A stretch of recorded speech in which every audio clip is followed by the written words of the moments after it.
Now that the draft is come and gone, I've been trying to figure out what an offense with both Brian Thomas Jr. and Travis Hunter looks like. And can it look good with both of them getting what they deserve? We'll talk about that here on Locked On Jaguars.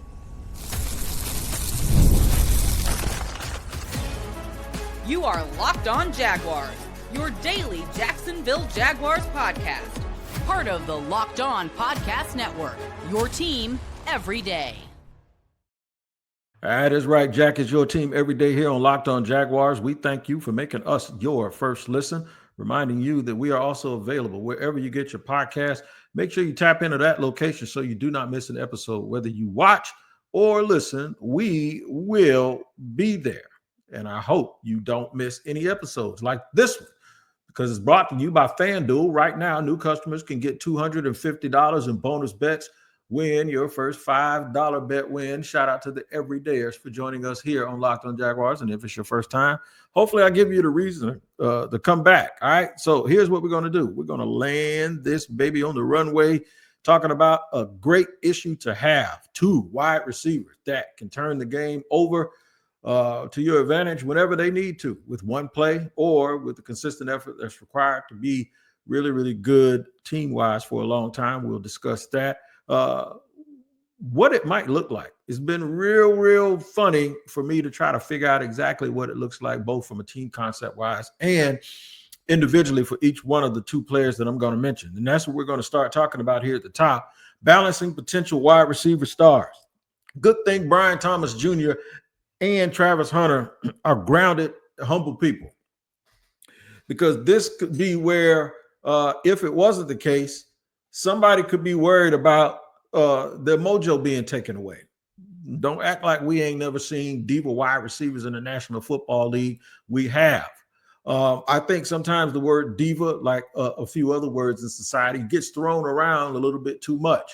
I don't have a problem with a dude wanting to be the guy and say, give me the ball. That to me is the same thing as a dude saying, no, I want to play wide receiver and corner. Right? I don't mind a guy being accountable. I don't mind a guy who is the hard-working dude or is the hardest working guy on the team, who's always in the facility when the lights are off, and then he doesn't know what it looks like outside of the facility when the sun is shining, because he's there before it comes up and he's there after it leaves. That dude needs to be the one who says, no, give me the ball or I'm open, right? But sometimes it could get to the point where it can be a distraction. And this is where I think the Jaguars brass comes into effect. And this is also where I'm going to give credit to Brian Thomas Jr.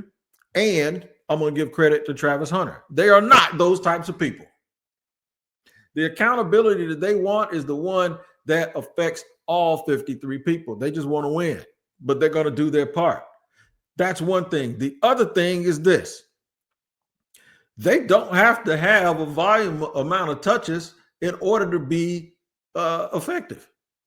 Now, I'm not talking about 2 or 3, but what I'm saying is the only time you're going to have problems out of people like that is if you're not winning and you're not giving them a chance to help you do it. All right. And I don't think there's ever going to be an issue with those guys. So we can get the problematic side of it out of the way. It's not, I really don't believe we ever going to see that diva side. So I had to mention that just to get that out of the way.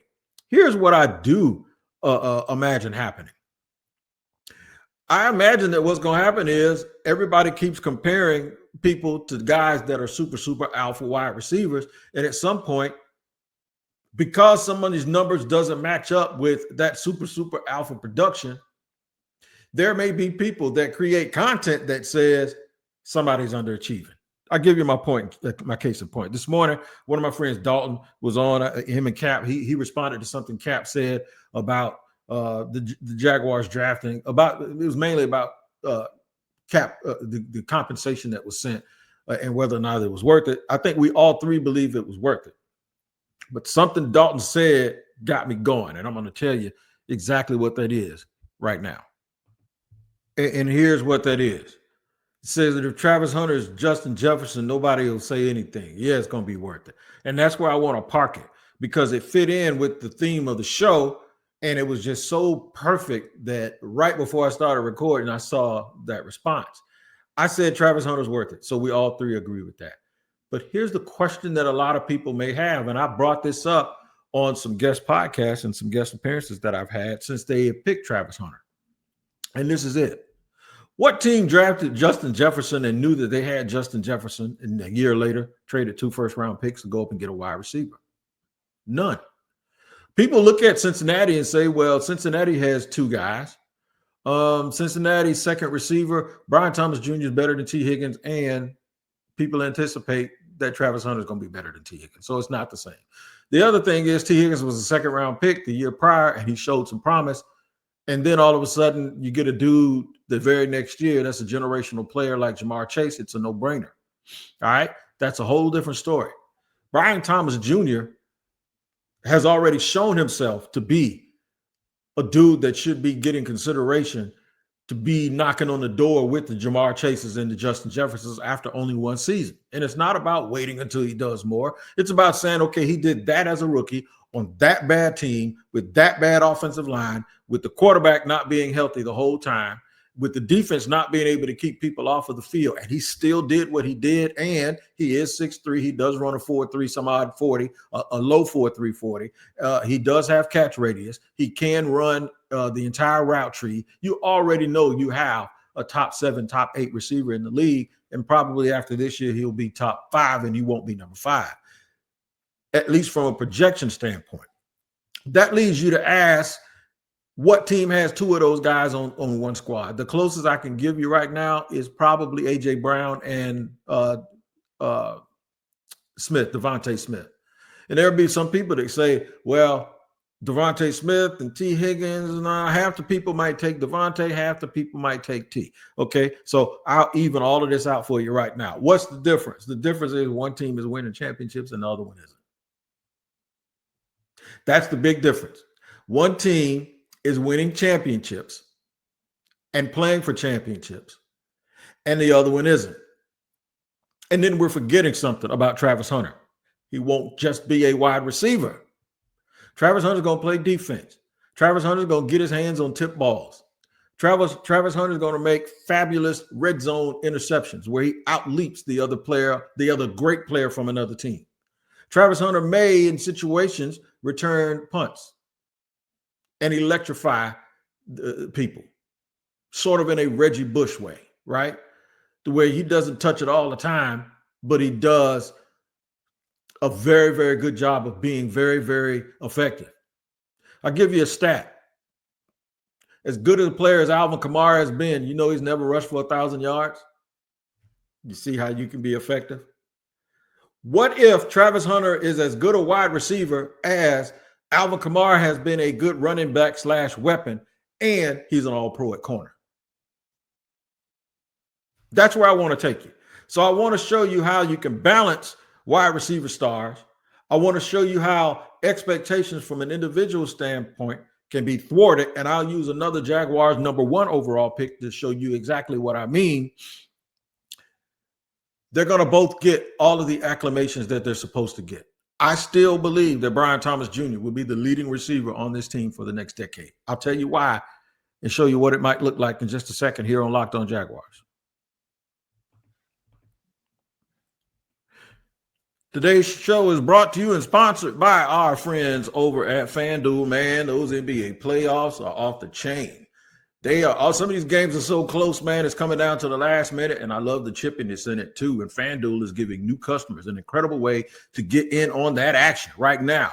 When you join FanDuel and place your first $5 bet, you'll get $250 in bonus bets if your bet wins. I love how FanDuel makes betting so easy, whether it's picking my favorite team or diving into player props, from 3-pointers to steals to assists. FanDuel has so many ways to bet your favorite player props. Plus, after the game tips off, you can even combine live prop bets into a same game parlay for a chance to win big. Don't miss out.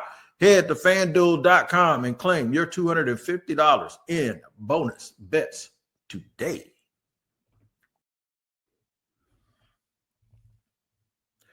Rolling along here on Locked On Jaguars, where it's your team every day. Always thanking you for making us your first listen. Tony Wiggins here, the host of the Locked On Jaguars podcast. Shop Talking Wig. That's what you can find me, man. You can find me right there. Shop Talking Wig on the X app and Shop Talking Wig on Instagram. If that's your thing, you one of those people, you do that, then okay, go on over there. Now, me and Facebook got some other issues, but we'll deal with that some other time. What might it look like? Macro view.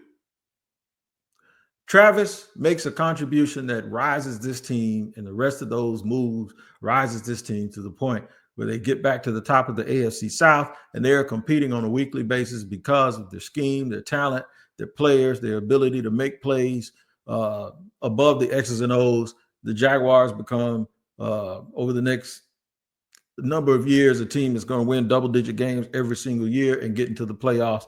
Trevor Lawrence is going to look better, all of that. And so if all of those things happen, it won't be a matter of numbers. It'll just be a matter of what it looks like and the tangible results that you get from Travis Hunter being on the field, right? So he'll rise this thing up. He'll be a part of what raises this thing up. I just said I think Brian Thomas Jr. is going to lead the team in receptions. That's because, one, I just told you I think he's top 7. I don't think he's number 7. That's one reason. The other reason is he's a full-time wide receiver. Travis Hunter won't be full-time on both sides of the ball unless even by the most optimistic, the most optimistic guess, he will only play 75% of snaps on both sides of the ball. That's a lot in the NFL.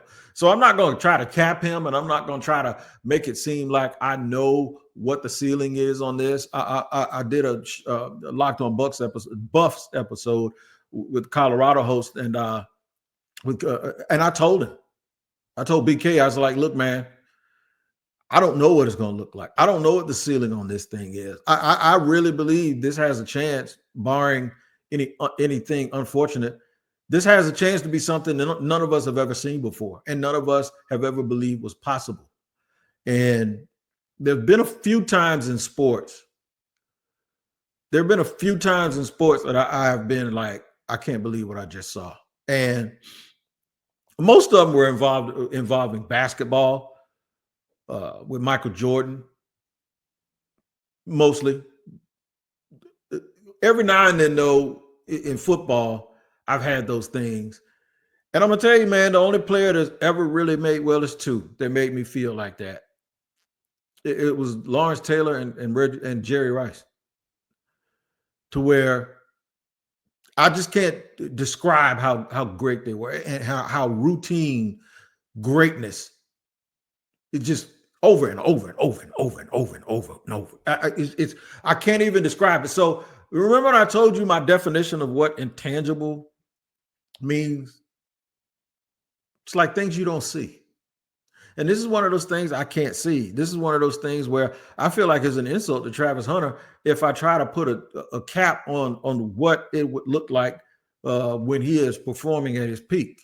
Because I think when he's performing at his peak, I don't think there's anybody who one-on-one that I've seen at this age of 21, 22 years old that can do that. I've never seen anything like this, ever. Never have. So I'm leaving room for things that I have never seen. I'm leaving room for me over the next 10 years to learn things that I'll be telling my grandson about, and I'll be telling my unborn grandkids about, and they won't believe me.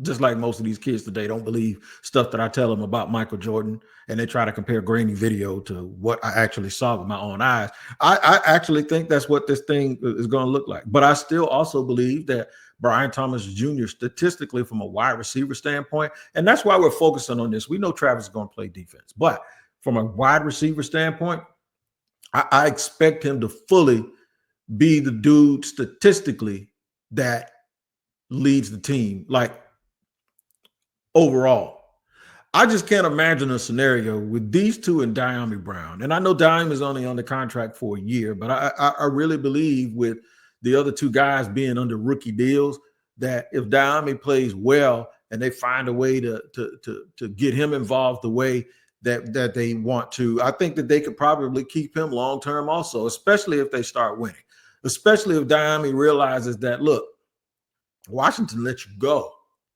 from number 2. They could have kept you around to be number 3. They didn't. We spent that money to make you, well, at the time it made him number 2. And now he's going to be 2.5, I'll say, because there'll be times when Travis isn't on the field that Diami is going to be the second option. And I think this opens things up for him to even show how some of that potential that you saw at the end of his tenure in Washington or his residency in Washington, how he can continue to play like that at an extremely high level. If you go back, he was like the second most prolific wide receiver in the playoffs, right? So from that standpoint, I want to see exactly how Liam and the crew are able to facilitate all of these guys' ability to make sure that these guys put out statistically what folks expect. Now, individually, if this thing goes the way that we all hope it does, they won't have to put up individual numbers every week. I think when it's your turn, you just have to be that guy to show, yeah, it's my turn. There were some, I go back to Tampa, there were some games where Chris Godwin had big games. There were some games where Mike Evans had big games. There were some games where both had tremendous impact. And then they get this McMillan kid, right? And Chris Godwin didn't finish the year, but now you see what Tampa's doing. They re-signed Chris Godwin to a 3-year deal for over $20 million. They still have the Hall of Famer to be Mike Evans.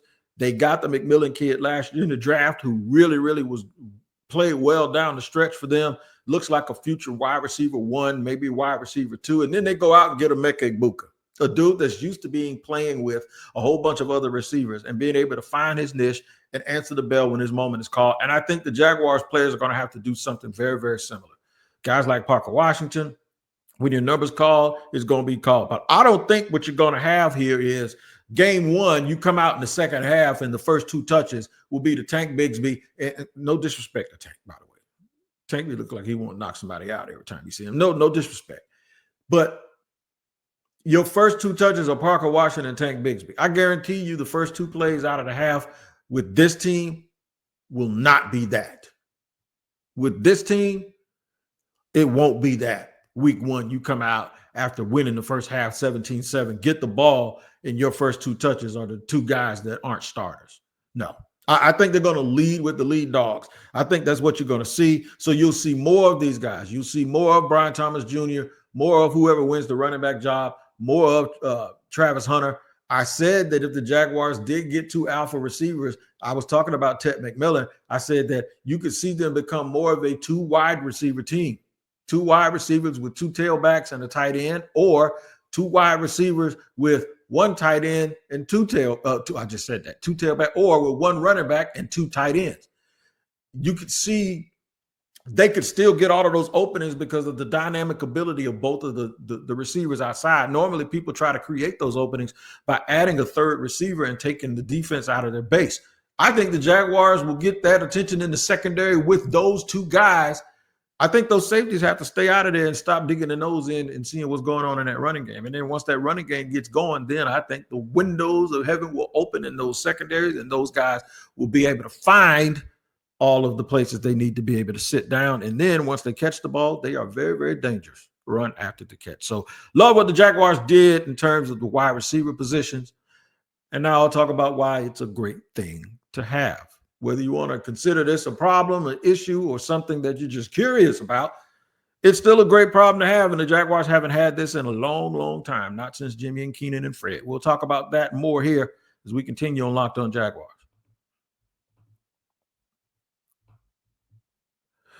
All right, today's show is sponsored and brought to you by Monarch Money. That's right, man. Monarch Money is the absolute truth. If you ever checked your bank account and wonder, where did all my money go? Well, between dining out, online shopping, and entertainment, it's easy to lose track. That's where Monarch Money comes in, your personal CFO, giving you full visibility and control over your finances. Monarch Money isn't just a budgeting app, man. It's a complete financial command center.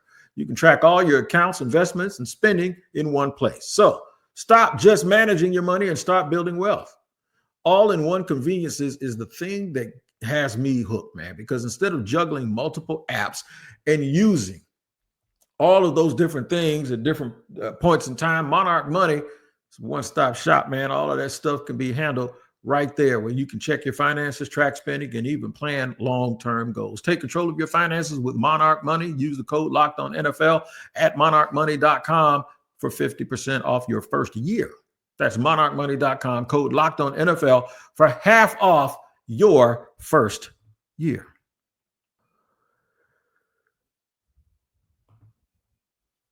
All right, running it down here. Third and final segment, Locked on Jaguars, where it is your team every day. We have discussed the balancing act that might have to happen with potential wide receiver superstars and Travis Hunter and BT, Brian Thomas Jr., what it might look like, all right, from week to week. As long as it looks like winning, nobody cares, right? And it's a great issue to have. And that's where I want to park right there. This is the last time the Jaguars realistically had an opportunity to say, I don't care who they get the ball to. Just execute. They're going to score. Well, I don't care who they get the ball to. We got a decided advantage if they're in a one-on-one situation. Jimmy and Keenan, with Fred Taylor lined up in the backfield with Mark Brunell at quarterback. Probably when they had Fred, Mojo, and Jimmy still on the team after Keenan departed. Most of that was with David Garrard. But this is uncharted territory for the Jaguars, at least recently. Even in 2017 with Jacksonville, all the juice was on the defense, right? The juice wasn't on the offense. For the first time in a long time, I don't think Jacksonville is going to have a problem scoring touchdowns. In fact, for the first time in a long time, I'm optimistic that they're going to score early and often.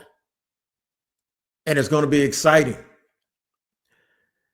And usually when you talk about things like that, excitement and all of that, there's a whole bunch of stuff that comes with it.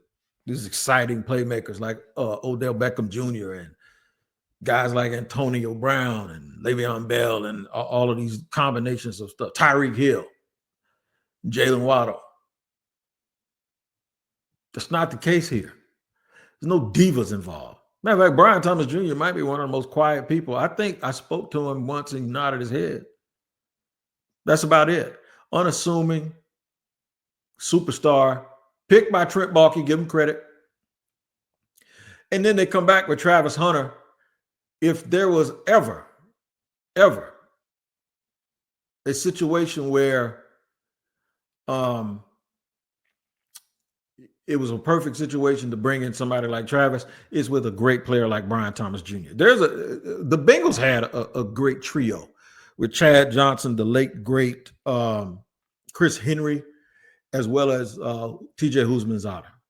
That was a pretty good one. And Carson Palmer was throwing it around. So maybe since, when I had to give a body type impact sort of comp, and I said Travis reminds me of Ocho, maybe you can look at some variation of that trio that was in Cincinnati.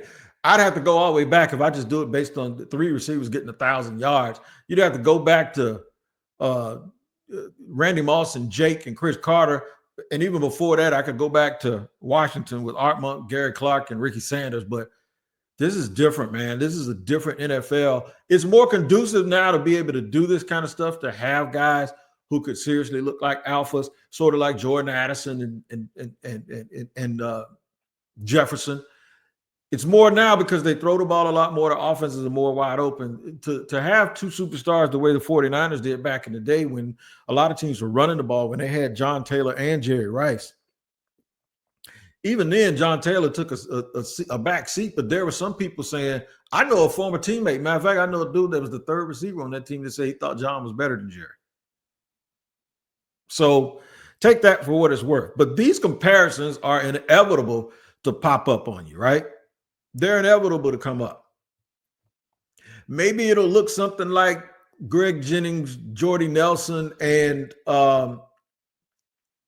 when they had that whole crew up there, Donald Driver. Remember they had those three receivers and everybody was catching balls all over the place?